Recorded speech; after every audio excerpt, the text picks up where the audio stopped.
మా ఛానల్కి స్వాగతం.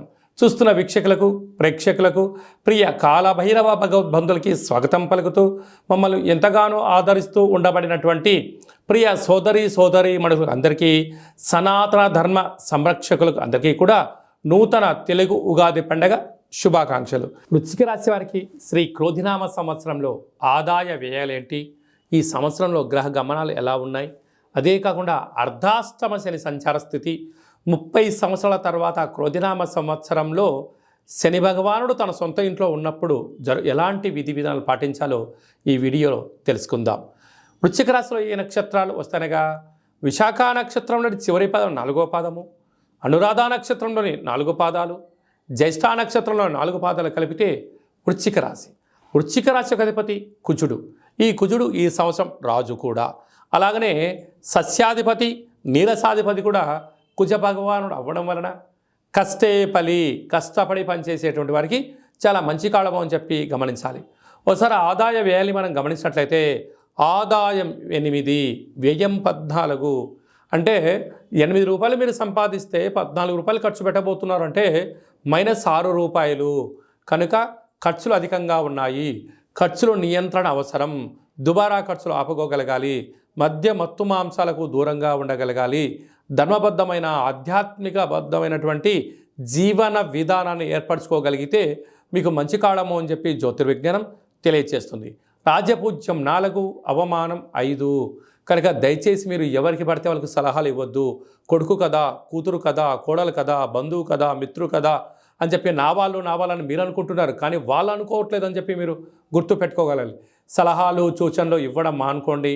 మౌనంగా ఉన్నంత వరకు మీ యొక్క విలువ పెరుగుతుందని చెప్పి గమనించగలగాలి. అలాగా విశాఖ నక్షత్ర జాతకులకు డిసెంబర్ నుండి ఉగాది పండగ వరకు చివరి సున్న అవడం వలన మానసికమైన వ్యధ, ప్రమాదాలు పొంచి ఉన్నాయి.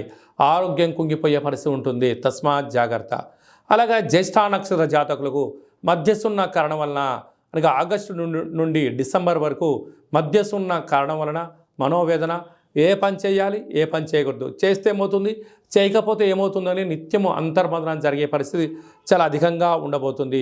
అదే కాకుండా ఈ రాజు సస్యాధిపతి నీరసాధిపతి అవ్వడం వలన ఎర్రటి పొలాలు, ఎర్రటి పంటలు అనగా మిరప, కంది పంటలు అనుకూలించడం, అలాగా తెలుపు ధాన్యమైనటువంటి పత్తి, వడ్లు, జొన్నలు, తెల్లటి నువ్వులతో కూడుకున్నటువంటి పదార్థాలు మంచి పంటలు పండడం, వ్యవసాయ సోదరిమణులకు, గృహ భవన నిర్మాణ సేవారంగ కార్మికులకు, కాంట్రాక్టర్లకు, బెండింగ్లకు, స్వయం వృత్తులు చేసే వారందరికీ చాలా మంచి కాలమే ఉంది. కాకపోతే ఓపిక, పట్టుదల, సహనం, ధర్మంగా మీరు ఉండగలిగినట్లయితే మీ స్థిరచరాస్తులు పోగొట్టుకోకుండా రాబోయే కాలంలో సంపాదించడానికి అవకాశం ఉంటుంది.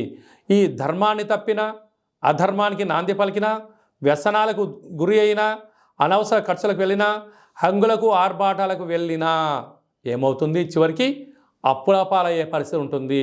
కనుక స్వర్ణ ఆకర్షణ కాళభైరవ స్వామి యొక్క స్మరణ, కాళభైరవ స్వామి యొక్క కూష్మాండ దీపము, ఇంట్లో ఆనంద దీపము, ఇంటి బయట స్వర్ణ ఆకర్షణ కాళభైరవ స్వామికి ముగ్గు పెట్టగలిగినట్లయితే మీకు సకల దరిద్రాలు తొలగిపోయి ఐశ్వర్యం, ఆనందం మీ సొంతం అవుతుందని చెప్పి గమనించాలి. ఈ తెలుగు ఉగాది పండగ ఈ సంవత్సరం మొత్తాన్ని బాగా మనం పరిశీలించినట్లయితే గ్రహ గమనాలలో పెద్దగా మార్పులు లేవు. గురు భగవానుడు ఒక్కడే మేషరాశిలో నుంచి వృషభ రాశిలోకి సంచార స్థితి ఉంది. కనుక వీలైనంత వరకు ధర్మము, ఆధ్యాత్మికత, నిత్యము, ఆరోగ్యము, సంపూర్ణమైనటువంటి ప్రతి ఒక్క వ్యక్తిగత జాతకంలో మీరు అందరిపైన గ్రహ గమనాల పరిస్థితి చాలా అధికంగా ఉంటుంది. కనుక సూర్యోదయపు మునుపురమే లేవడము, పచ్చటి పైరు పొలాలలో సంచారము చేయడము, ఆకులతో కూడుకున్న జీవన విధానాన్ని ఏర్పాటు చేసుకోగలిగినట్లయితే మంచి కాలం ఉంటుందని చెప్పి గమనించగలగాలి.